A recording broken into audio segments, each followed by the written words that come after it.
Parliamentary Friends Group. My name's Camilla Rowland and I'm the CEO of Palliative Care Australia. And today is a very important day because this is the day where we get to talk about how important primary health is and the role it plays in palliative care. I'd like to acknowledge that we're here today on the lands of the Ngunnawal and Ngambri people and pay my respects to their elders past, present and emerging, and thank them for their ongoing contribution to the community of Canberra and the region. And I'd also like to acknowledge any Aboriginal and Torres Strait Islander people in the room today. I want to acknowledge that and thank Mira Agar, Professor Mira Agar, who's our chair from Palliative Care Australia board, who's here, as well as any other board members. I'd also like to acknowledge that we have a considerable number of federal MPs and their advisors here and thank them very much for coming along today.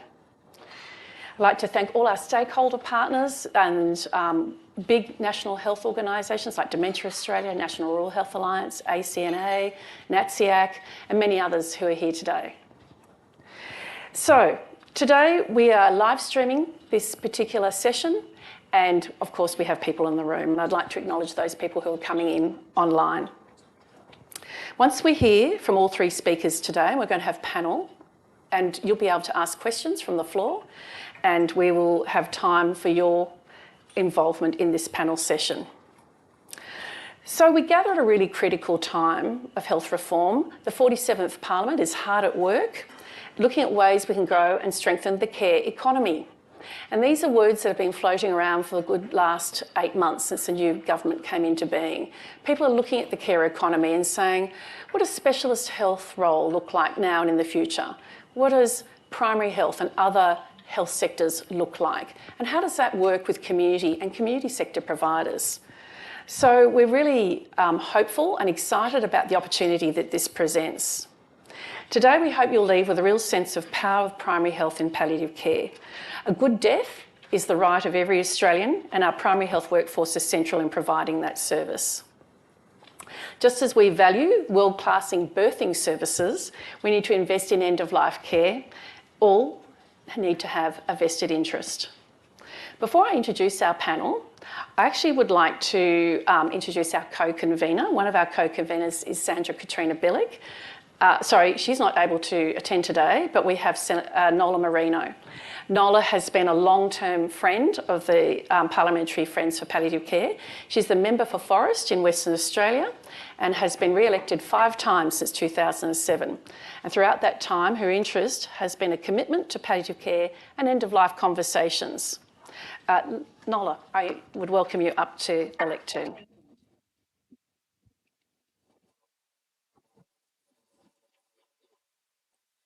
Good morning, everyone, and thank you, Camilla, for the welcome to country, and welcome everyone who's here today, and to all of my parliamentary colleagues who are here, a special welcome to you as well, and to all of you that made the effort to get up to Parliament House at this hour of the day. For some of you, it wouldn't have been easy, but thank you for being here. The Friendship Group is, as many of you know, across all parties in this Parliament, and it gives all members of Parliament the opportunity to hear from groups such as this today from Palliative Care Australia. And it is a great passion, as Camilla has acknowledged. And of course, most of us, if we haven't got someone within our own family or friendship group affected, we certainly know someone who has and will be, whether we like it or not. And I think some of the issues around the paediatric side of things and even the younger and younger age groups that we're seeing now. But I'm really looking forward to this discussion. Can I thank each of you who's come to speak to us today and the very key role. I'm a rural and regional member of Parliament with a great interest in how palliative care is delivered into our small regional and more remote areas. So I'm very, very interested to hear from you all today. And I really wanted to just say thank you for being here and thank you for your interest in palliative care. And we only get to die once, so we need to do it very well.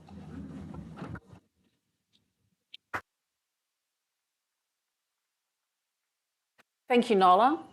So those who work in primary health care are a critical part of the care economy, as I mentioned, and they work with people with life-limiting illnesses. And this is a point echoed by the Department of Health and Aged Care 10-year plan, 2022 to 2032, future-focused primary health care, which lays out a pathway for strengthening primary health care and its contribution to the wider health sector.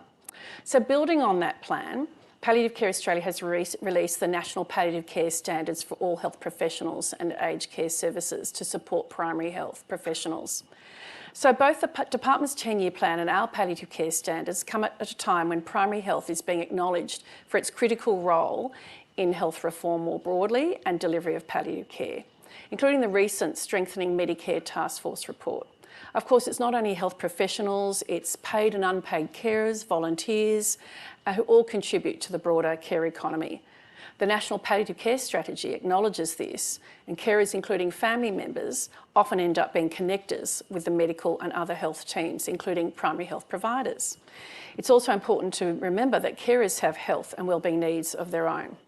So what's being done in this space to bring our vision and ambitions to reality? Our three expert panel speakers will give us a clear sense of this morning, reflecting on their work and experiences that to shape the policy settings and systems we need to empower in order for our health services to be accessible, sustainable and cost effective. I want to tell you a little story before we start the panel.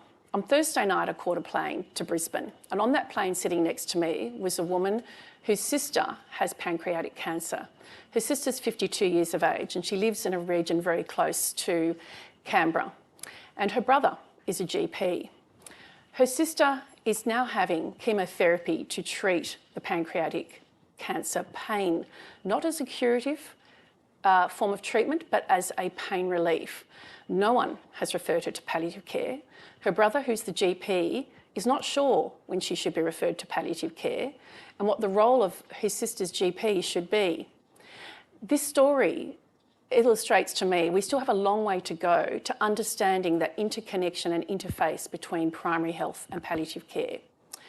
The sister I was sitting next to on the plane, who's in her mid-50s, was saying, you know, I would have thought with the family having been involved professionally in health that we would have had a great understanding of what was available in our region and what could be done to include my sister with pancreatic cancer at the right time in palliative care services. So what that does again illustrate to me is we have some great pockets of primary health delivering palliative care in Australia, but in this rural regional area, which is typical of rural regional areas, it's not always a straightforward involvement in palliative care at the right time and the right place. So on that note, I'm going to move across and we're going to start to have a discussion in the panel. I'd like to introduce Paresh Dowda. Paresh has a portfolio of roles as a GP, academic, educator and consultant. Primarily, he is as director and principal of an innovative outreach primary care service, as well as a new technology-enabled practice, Next Practice Canberra. Paresh's passion for person-centred care and equity have been a central focus of his work.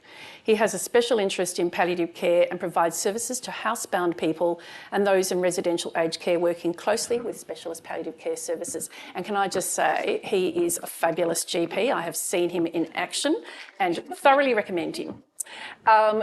Chris Hoffmeyer, as a member of the Palliative Care Australia's Carer and Consumers Register, Chris sees her advocacy as a consumer and carer representative as an opportunity to promote person-centred care and programs that improve health literacy around death and dying.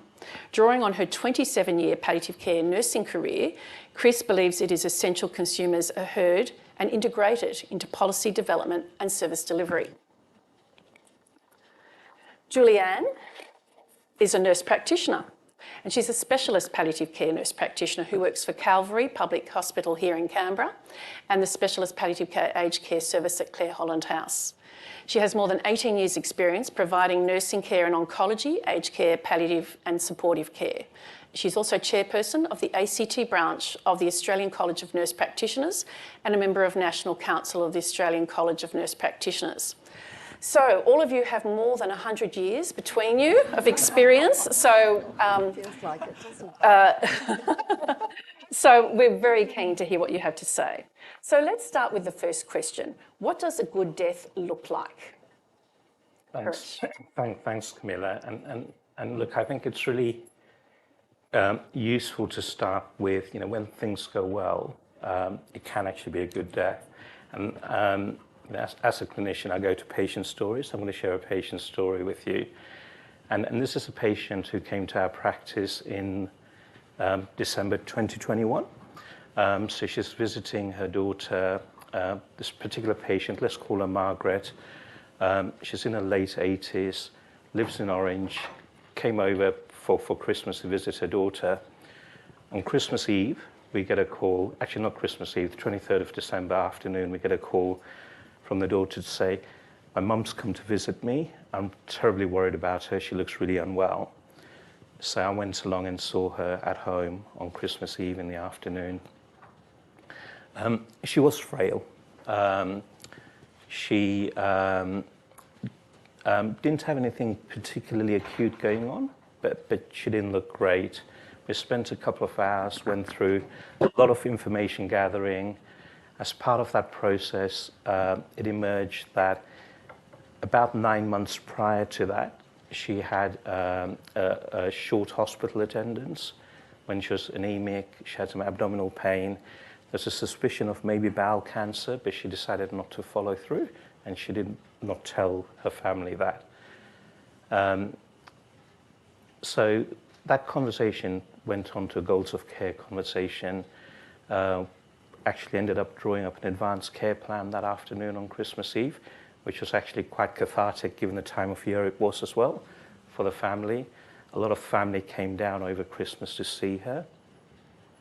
She was relatively stable though, so we referred her on to have an ACAT assessment onto the home-based palliative care team, who were able to see her later on in the new year, so towards the end of January she was seen by them.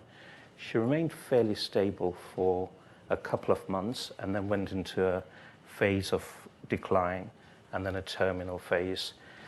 In that phase of decline and terminal phase, we had a very clear advanced care plan. We had anticipatory prescribing in place. We had the home care services coming in to support the family.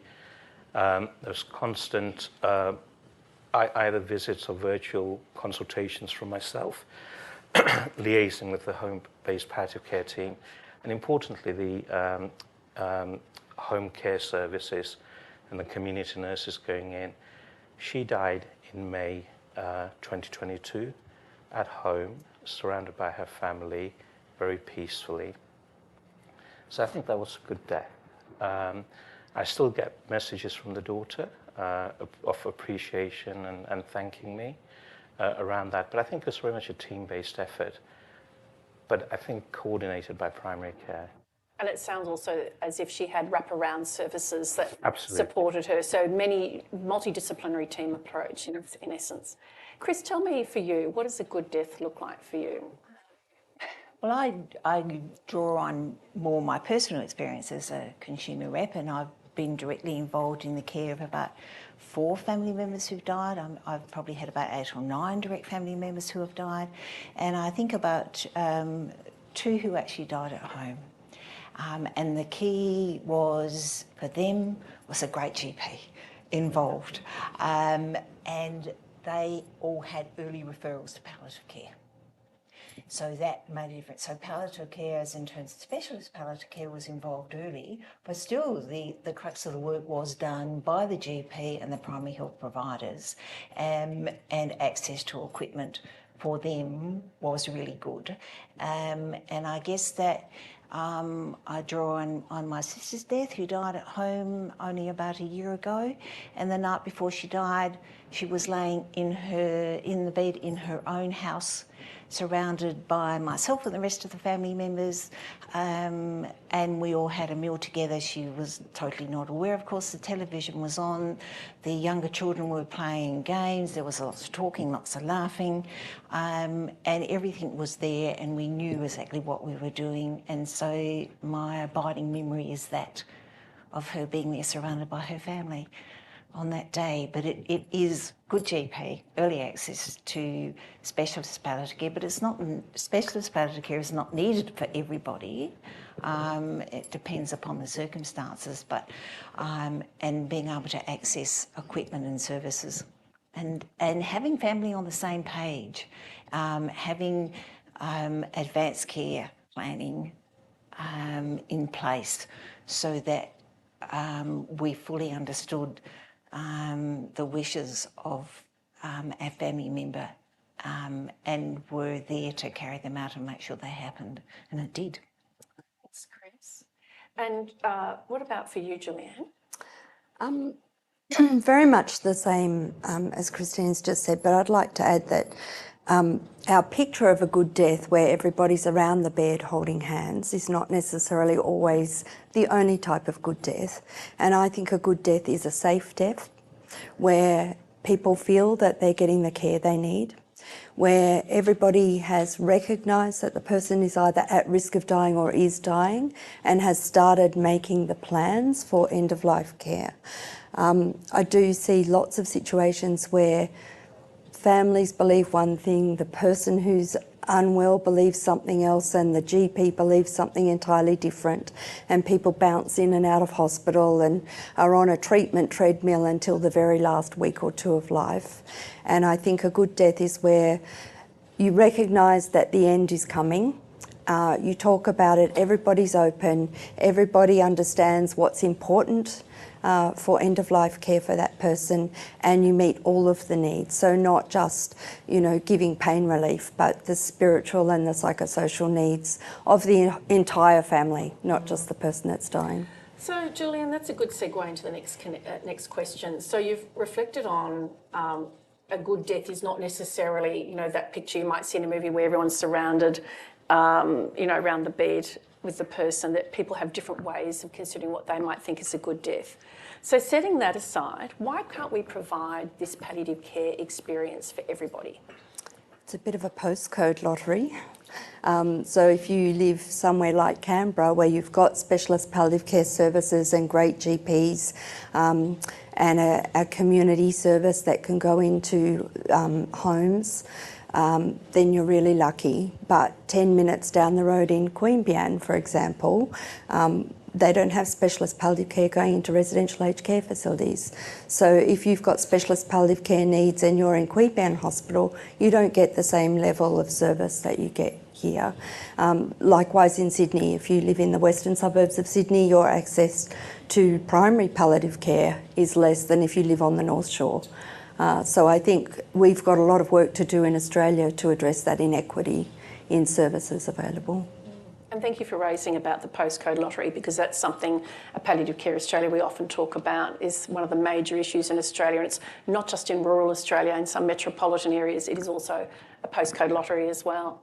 Chris, for you, in your observations, why do you think that we can't provide this to everybody? We've heard about the postcode lottery. Yeah, and I guess certainly there's, you know, there's obviously underserved populations, and I think about we've recently moved to a small country town, and the lady down the road just happened to talk to me, and she was saying, "Oh, did you know my husband had died?" And they were elderly, and she looked after him at home, and she said, "You know, he often used to fall over and I couldn't get him up, and I would just make him comfortable on the floor where he was, and there's no GP in that country town. The nearest hospital was across the ferry, you know, 45 minutes away." And she commented on how we've got a Vietnam vet in the town, and he actually was the one that used to come and help me and get him up off the floor and do those sorts of things for her. But I've realised that there's, even amongst health professionals, there's a lot of fear about death and dying, so that the discussions in terms of and referring to palliative care, not knowing when to involve palliative care. There's a lot of issues with in the community with people not being aware of palliative care, and as you mentioned in the beginning, how to access it and get the resources that you need. And of course, you know, my past experience made that happen easily for people. And so it really made me think about those that don't know how to coordinate care or get what they want. But it's usually the fear and lack of understanding and awareness amongst your professionals and the community that influences why it doesn't happen as well. And Paresh, you spoke about the team and how important the team is, and it'd be really interesting also to hear your reflections on why can't we provide that experience for everyone. But we also often hear from allied health, physios, OTs, psychologists, social workers, that there seems to be less resources for them to be part of that care team working with primary health. Tell us about your observations around that and also other thoughts you have around. Absolutely. I think certainly when I think about it from a general practice perspective, I would say some of the barriers are related to I'm going to say funding, but I'm going to take that a bit further. And I think there's sufficient funding in the system. It's just the way we actually pay for things, I think, is the issue. The reason I say that is, so for example, when I was telling you Margaret's story, as the first consultation was a 2-hour consultation. Our Medicare system doesn't provide a rebate for consultations for that length of time. 40 minutes is the upper ceiling. There's numerous conversations that happen with home care services, with the home-based palliative care team, which were not patient-facing. There's no rebates for that sort of activity. So there's a lot of dependence, I guess, from a general practice perspective. I think the same parallel applies to allied health as well, that these frequent, regular conversations that need to happen to actually enable good teamwork aren't funded by the system. And it's plain and simple as that. So I think that's certainly a big barrier from a primary care workforce perspective. Julianne mentioned about variation in specialist care services and the postcode lottery. I think in primary care there's also variation, and the variation really comes about from, and I'm going to focus mostly in general practice when I speak here, but, a variation in GPs' willingness to engage with palliative care. Now, there's multiple reasons for that. Some of it comes out of regulations, some of it comes out of misperceptions of regulations, some of it comes out of inexperience around prescribing, perhaps, for example, opioids and what they may or may not mean. And all of that compounds the financial barriers I talked about earlier. So I think it's a mix of those. Thank you. I guess just building on that, Julianne, I'd be interested in your thoughts on that linkage between primary and specialist palliative care. Tell us about what role primary healthcare can play in that and how that linkage can... It's an absolutely key role. People build relationships with their primary healthcare providers over many years, and they don't want to switch to a new provider at end of life. They want people to come together and work as a team. I think GPs in particular know people and their families, and they know their history and they know their disease trajectory or their illness trajectory, and they're at a prime position to recognise dying and to recognise the risks of dying, and then make those referrals into specialist services when they think there are things that need to be managed by those services.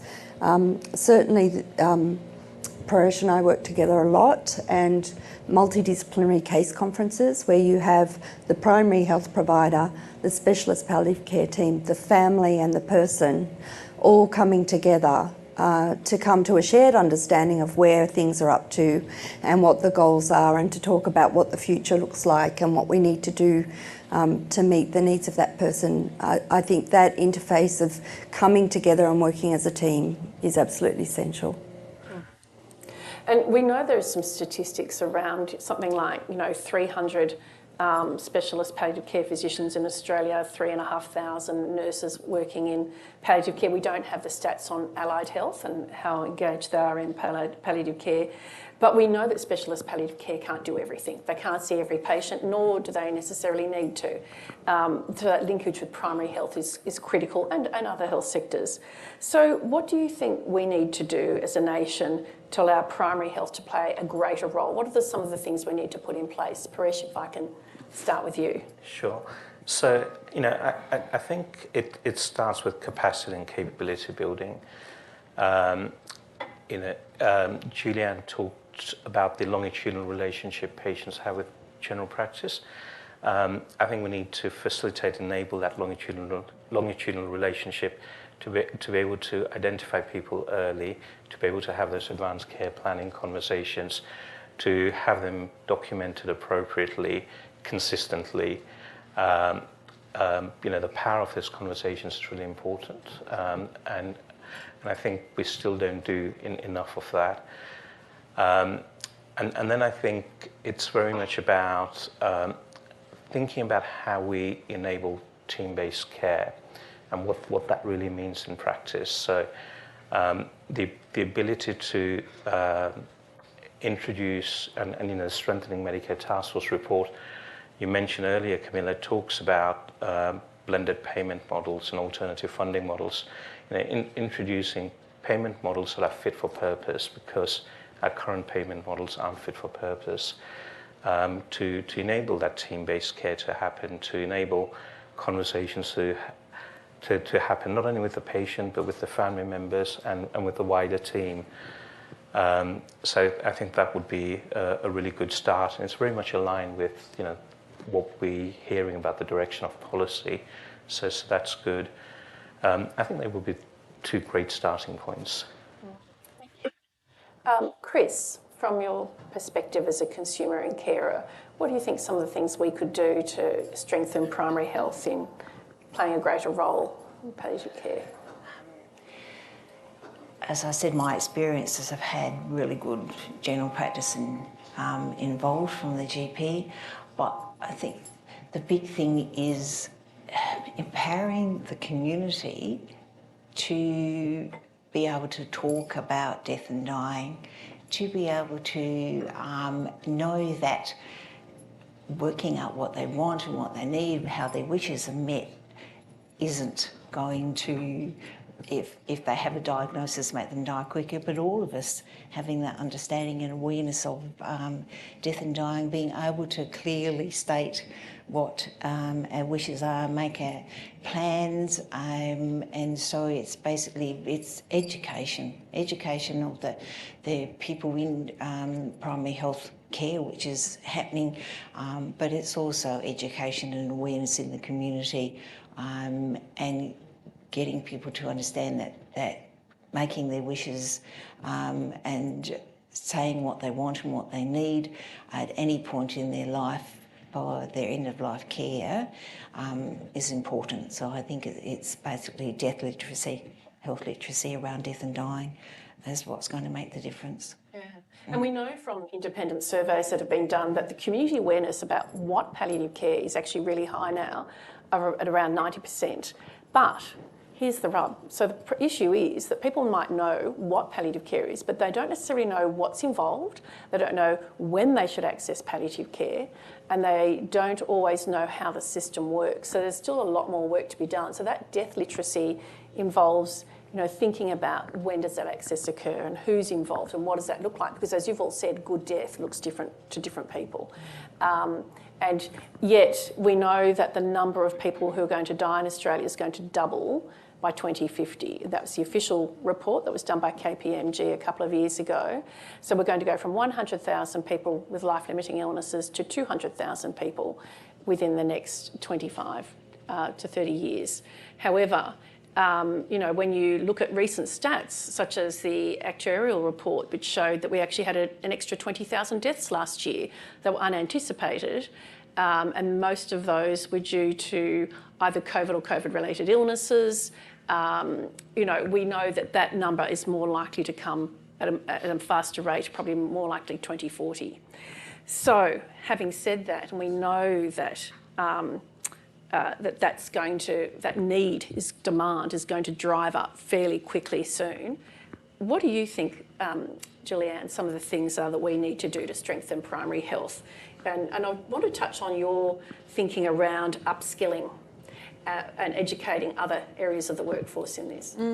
So I think, you know, we've worked really hard to educate health professionals to treat disease and to make people better, but actually we need to get back to basics, and in the undergraduate programs have palliative care as a core component of undergraduate nursing, medicine and allied health and pharmacy degrees. I think that in itself, talking about dying at the same time as you're learning how to help people live well, is really important. So that would be the first thing I would say.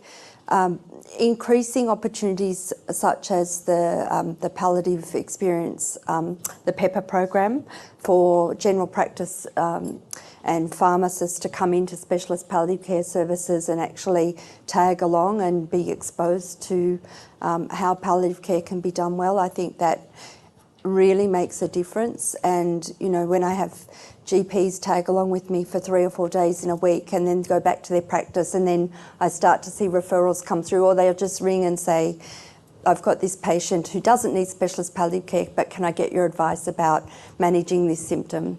And so building those relationships and having the funds to allow those sorts of programs to continue and to expand, I think would be very helpful. Chris? I was just going to add one more thing there, that certainly the concept of compassionate communities is growing. And that's basically providing support and education for people in the community to understand death and dying, so that they can actually, as a community, get in there amongst everybody and help provide the care.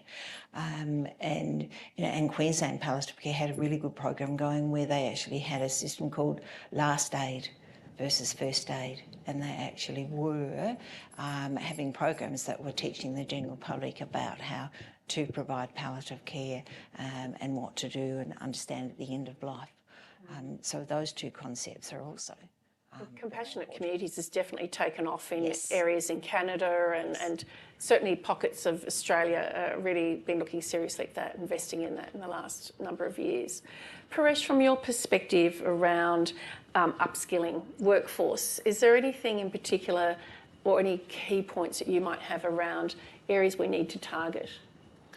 I think when we look at the data, it does point to, you know, the workforce finding it difficult to have difficult conversations. So I think the whole aspect around interpersonal skills, managing difficult conversations, managing conflicts. So one of the things I often see, we see jointly in case conferences, is you know, conflict amongst families, for example, as well. We often see, you know, particularly in the elderly, the impact of past traumas coming through as they approach end of life, and the impact of that. It adds a dimension of complexity which requires time, requires strong interpersonal skills, communication skills, and the ability to call upon team members who can support you, so psychologists, social workers, etc. So, you know, I think that education and training. Now, my kind of feeling is education is always necessary, but never sufficient. So I think, you know, we certainly need to think about education around some of those elements I just talked about with interpersonal skills, managing difficult conversations. But I actually think we also need to think about how we systematically provide palliative care. So I'm just going to go to diabetes, for example. When we talk about effective diabetes management, we talk about having a register of patients with diabetes. We talk about what optimal care looks like for people with diabetes. We look for the gaps in care and try and plug those gaps. We don't do that for palliative care. We don't have, in our practice we do, but generally in general practice we don't have a palliative care register. So we don't even know who our patients are that would benefit from palliative care in most practices. We don't have regular team meetings because the system doesn't facilitate or enable that, to discuss those patients that are on that register, to then be able to plan the care that they need. So I think as well as the technical skills of developing and providing palliative care services, we need to think about this broader skill around how we do quality improvement in palliative care as well. And I think that's one of the standards. Yeah, and that probably leads to data collection thinking as well. I think in 2021 there's something like 87,000 episodes of palliative care delivered by specialist palliative care services. But then if we were to capture what primary health was providing as well, it would be at least double, I'm sure. So having the data and that information collected in some way into the future as part of that whole of system would be really beneficial. If we're trying to sort of look at what the economic benefits are, all that data really helps. So I'm going to throw to the audience in a moment for questions. We know that palliative care provides great health and social and economic benefits, less hospital admissions, better allocation of resources, better grief and loss and bereavement outcomes, better mental health for carers and for extended family, particularly if you're caring for someone longer term, in cases such as dementia or motor neurone disease, some cancers. So some illnesses are not just for a few months. End of life is not just care for the last 3 months of life. It can be sometimes for years. And so primary health, as you were saying, Julianne, someone's often had most people have had their GP or their primary health practitioner for years. They don't necessarily want to substitute that for a different specialist or a different practitioner. And so we need to ensure that primary health is engaged. Before I throw the floor for questions, do any of you have any last comments that you would like to add in before we have questions and last thoughts? I'd just like to, many people do have a regular GP, but there's a significant proportion of the population that don't. And so I'd like to just, bring that into the equation. And I'm constantly surprised by how sometimes a lot of older people don't have a regular GP. And we often get, referrals from actually home-based palliative care to us to take on that comprehensive general practice role for those people. Again, I think the concept of voluntary patient enrollment, which is being talked about in the Strengthening Medicare Task Force report, is another enabler for that. So I'd like to just, bring that to everyone's attention as well. Thank you. Yeah, I guess I'm listening. You think so much of in my professional experience, the key was how a person found out their diagnosis, how they were introduced to palliative care, how they were actually told what was happening, significantly influenced their whole journey through palliative care. And so the concept of increasing the community's awareness, but also upskilling health professionals' awareness of the difficult conversations and how to talk about death and dying, and not be frightened about it, is big for me. Yeah. Thanks.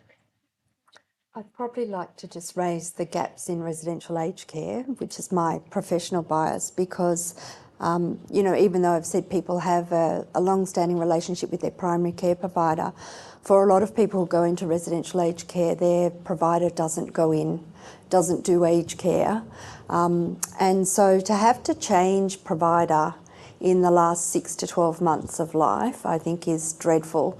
And the reason I think that a lot of primary care providers don't go into aged care is the funding and the complexity of, people as they approach end of life often need much more time and more services.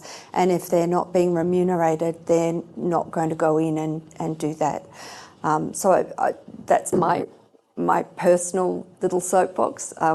Equity in residential aged care, I think it's important. Great, thank you.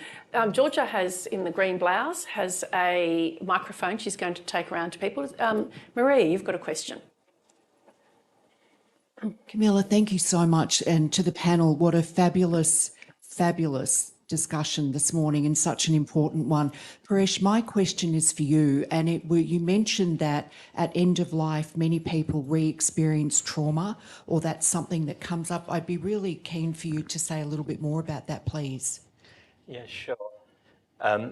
Again, I'll go back to cases where where I've experienced this, and there's two particular cases that come to mind from recent past. One was an elderly lady with lung cancer in a residential aged care facility, who was having progression of that cancer. As we were talking, and it was a very cathartic consultation, she just burst into tears one time. And so we let that happen, and then we explored why. And it turned out that she'd separated from her husband 20 years ago. But while she was married, there was a strong history of domestic violence, which she hadn't told anyone about. And it came out in those few weeks before her death. So that's one example. And another example is an elderly gentleman from Eastern Europe who migrated over to Australia around the Second World War.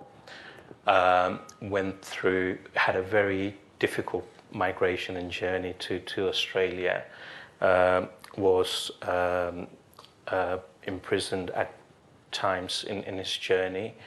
I suspect probably a victim of a lot of abuse in that time. But as he was approaching the end of life with end-stage COPD, so a lot of breathlessness, the anxiety that was coming through and the hallucinations that were coming through were vivid images of people approaching him. And speaking to his family, we don't know this for sure, that was the trauma from his migration to Australia. Often people suppress this for years, they don't talk about it, and that end-of-life process, or the perception of coming up to end of life, suddenly I think it's a very reflective time for people, and these traumas that are suppressed for years and years come to light. And sadly, we don't have, as a system, the ability and capacity to manage them in the way I think we should. Thank you so much. Other questions from the floor? Good morning. My name is Catherine Horan. I'm a GP here in the ACT, and I do work both in a primary care setting, and then I also work for an outreach service which services vulnerable and often homeless people in the ACT. There seems to be a lot of case discussions this morning, so I'm just going to quickly run through a fellow that I'm looking after at the moment. He has been living in his car for the last 15 years, and he last saw a GP about 20 years ago. And when he saw me at Christmas time, he was not looking very well. We managed to engage him, did some blood tests, did some scans, and I found out that he's got metastatic lung cancer. He lives in his car, and he's unable to access any services. And so I guess my question is, there's a lot of vulnerable people who don't fit in with a technical lottery postcode kind of analogy. He lives in quite a wealthy part of the ACT, but because of his, I guess, history of like disengagement from his family, stigma with the health services, so hasn't had any kind of healthcare for such a long time, and also the fact that he now lives in his car, I guess that he does not fit in with any model of palliative care. So home-based palliative care doesn't come out to visit people in cars. And I guess because he's quite unsafe living in his current situation, like there's a big risk about, you know, medications that I could kind of give him to kind of make his end of life a bit easier. So I guess my question is to the panel, we've got more and more people who can't afford to see a GP because the rates of bulk billing are really going down. What about these people who don't engage with health services until the very end of their life? How can we support them better? Wow, who'd like to take that one? Because that's a really, really good example. And we hadn't really touched on people living alone, let alone being homeless, because people living alone without any carers is also an issue about where do people go for their treatment and who supports them. Anyone want to think about Julianne? I might just, I mean, that's just incredibly heartbreaking and complex, and just makes me want to cry, really. But if we could grow our workforce, if we could grow the general practice workforce, the primary health workforce and the palliative care workforce, so that we took care to where people needed it, if we had mobile vans that were available to go out to the suburbs so the homeless people could come and get a dose of medicine or whatever it was, an assessment, if we had enough people with the right skills, I think there's a heart for doing that work, but I don't know how you even start and how you fund that sort of work. So, and it would be hugely taxing emotionally. So I think you need to have a sustainable workforce that looks at those vulnerabilities and those areas of need and is willing to go to them, because people don't necessarily want to go to a building or a hospital or a hospice. They need care where they're at, and we need to be able to figure out ways to take it to them. Years ago, when there's funding for GP home visits or outreach visits, GPs used to go to homeless shelters and provide services there, similar to sort of, but I don't believe the resourcing enables that to happen, given what Paresh and others have been saying about home visits. But there's certainly a project going on about homelessness and palliative care in Australia, and consulting and looking at what are the services that are required in order for that to occur. And of course, because our homelessness rate in Australia is driving up, and ACT is one of the greatest populations of homelessness per capita, per ratio of population in Australia, it is a big issue here. Thank you for that question. Another question at the back. Thank you, and this has been a really illuminating discussion, so thank you to you all. My father died in palliative care, and he was only in palliative care for about the final week of his life, even though he had kidney failure and many other ailments. Now, I think the tragedy of my father's final months was that the health system cared too much for him, and so this goes to the treatment treadmill. My dear old dad was getting dragged to about 2 different medical appointments on average every single day, and he was utterly miserable, and he had no quality of life even though he wasn't in any pain. And it wasn't until the final week of his life, when he was in a hospice, that he was able to rest and then very peacefully die. He had a good death. But it goes to the treatment treadmill, and whether or not there is a problem with just the mindset of health practitioners in this country, that there is just too much focus on treating individual ailments rather than taking a more holistic approach to someone who is clearly approaching the final days of his life. A question to any one of you, thank you. I'll have a go to begin with. Look, I think you make a really valid point. I think one of the strengths of a longitudinal relationship sometimes is, particularly if you enable it, is for that conversation to start early.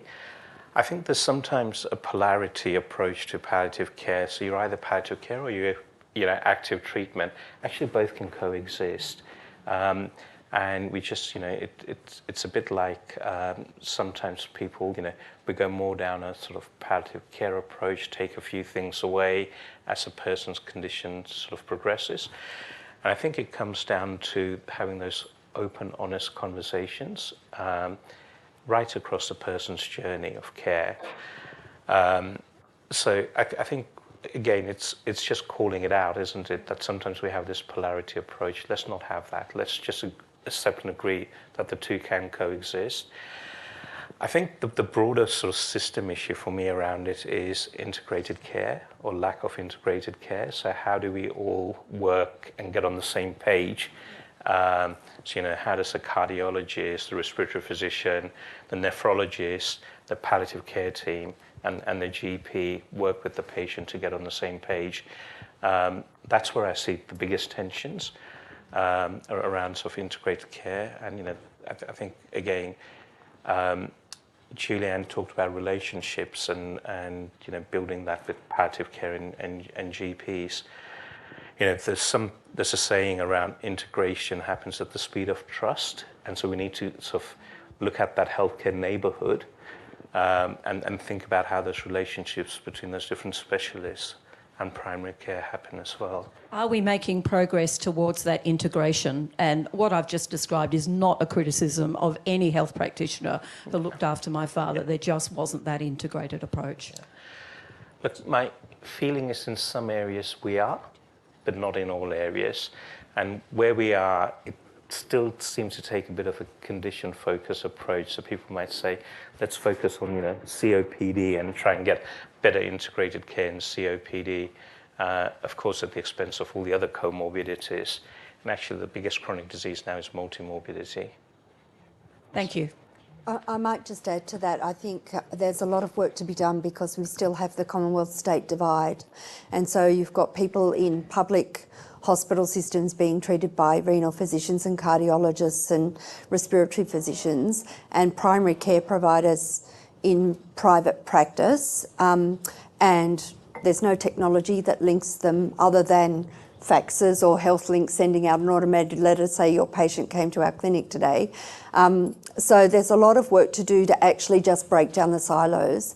And I think that's an opportunity for us to use technology as technology develops, but also just to look at that funding model and how we can better connect primary health care and the services that are funded by the states and territories and bring them together using technology and multidisciplinary case conferences and teamwork and people like nurse navigators or care coordinators who would actually set up that meeting. And I've done that in residential aged care with someone who was rapidly approaching end of life on dialysis. I got the renal physician, the cardiologist, the GP and the family all together. We used Zoom, but we managed to have a team meeting, and it can be done, but it takes time, and not everybody in that meeting got paid for that meeting. So all of those specialists dialed in out of the goodness of their heart because they couldn't all bill for it, for example. So it goes back to the funding model as well. That's true. Chris, Yeah. did you? I just think it gets back to my old bandwagon. Early talk about palliative care, early talk with people about what they want, what their wishes are, what their values are, what's important to them in their life, and empowering people to be able to say, enough, I don't want any more, I don't need this, this is what's important to me now. And of course, as Koresh had alluded to, those conversations are long conversations and they're difficult conversations and they take time, and it's something that is avoided in many circumstances, but advanced care planning so that people actually talk about what they want and what's important to them, whether they're ill or not. Thanks, Chris. Leanne, you had a question. Yes, it's on. You've touched on integration, Paresh, and Julianne, you spoke about what seems to be the service chasm still between primary care and aged care. You've also spoken about, the need to build capability and capacity in the primary care side of the system. Just a reflection from the panel about, whether or not the current reforms in aged care, which are many, is there enough in that to help play a role in solving the problem you're talking about now? Is there more to be done on the aged care side of the system is the question. I think absolutely. I think, I'm in residential aged care, but there is a huge aged care community out there still living at home, and we're trying to keep them at home for longer. But from a residential aged care perspective, if you had a palliative care nurse in every residential aged care facility and that was their job, everybody who's in residential aged care is there because they're at the end of their life. They are subacute hospitals in everything but name, and people are sick and people are dying, and it's not being recognised by the workforce in aged care. So I think more palliative care embedded within residential aged care would help. Paresh. I think we need to think of aged care broader than residential aged care. So there's a big problem in residential aged care, as Julianne's spoken about. But as we grow older as a population, as a society, as we have that greater multi-morbidity, more people are going to be cared for at home. We've seen a commitment and an increase of home care packages, for example. We haven't seen a parallel increase in support to fund the medical care of those people who are increasingly going to be cared for in place, in home. If you look at research from the Commonwealth Fund, where they surveyed primary care physicians from all the OECD countries, we happen to rank bottom of all the OECD countries when we think about how well do we communicate between GPs and community nurses, or GPs and home care providers. And that statistic is less than 10% when you look at the survey. So we've got a long way to go. Great. I think that's all the questions. So thank you, everybody. Just to wrap up, we can see that there has been some fantastic investment from the Department of Health and Aged Care in tools, in standards and strategies. So now at that service delivery level, we also need to think about death literacy. We need to think about coordination between primary health and specialist palliative care and other health specialties. And from a systemic point of view, how all those interlinkages take place in a really well-coordinated way. And we talk about integrated models of care. So that's really critical. In our PCA budget submission for May, we've actually talked about the investments that we believe are required to continue the work with government and other health sector peaks to deliver for all Australians, but with quite a focus on primary health within that as well. So before we go, I want to also let you know that National Palliative Care Week is coming up at the end of May, and we've been working with Moonshine Agency to create a feature film that will change the way that you think about the last chapter of life. And this campaign aims to improve awareness about palliative care and help to start important conversations, living the life you please until the very end. In a moment, we're going to show you a very quick teaser for that. But I do want to thank our panel, Paresh, Chris and Julianne, for their wisdom and for sharing their stories with us. And I'd like to say thank you very much for your time today.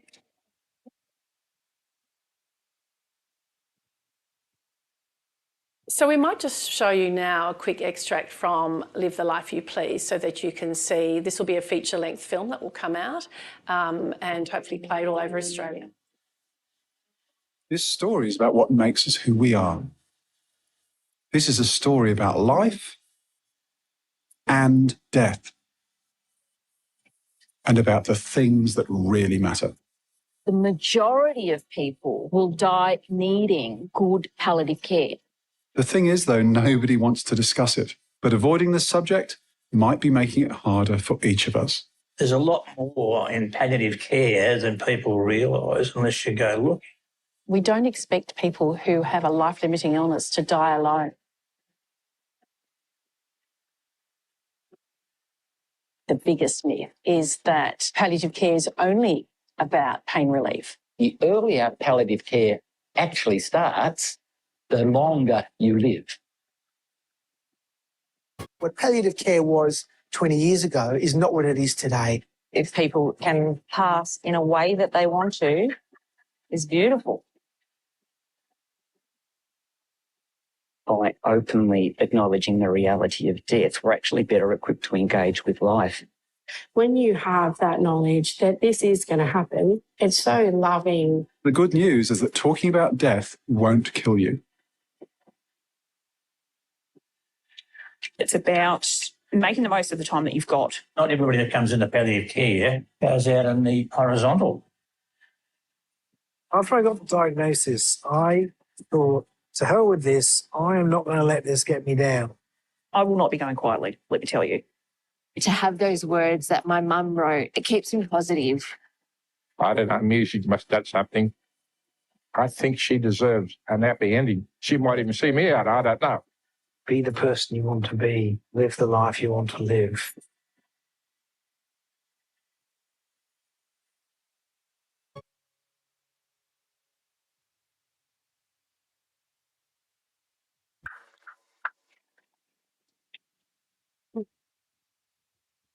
It's a pretty amazing film, I have to say, having seen much of it now in its draft form. And the premiere will be here on the 22nd of May at Parliament House.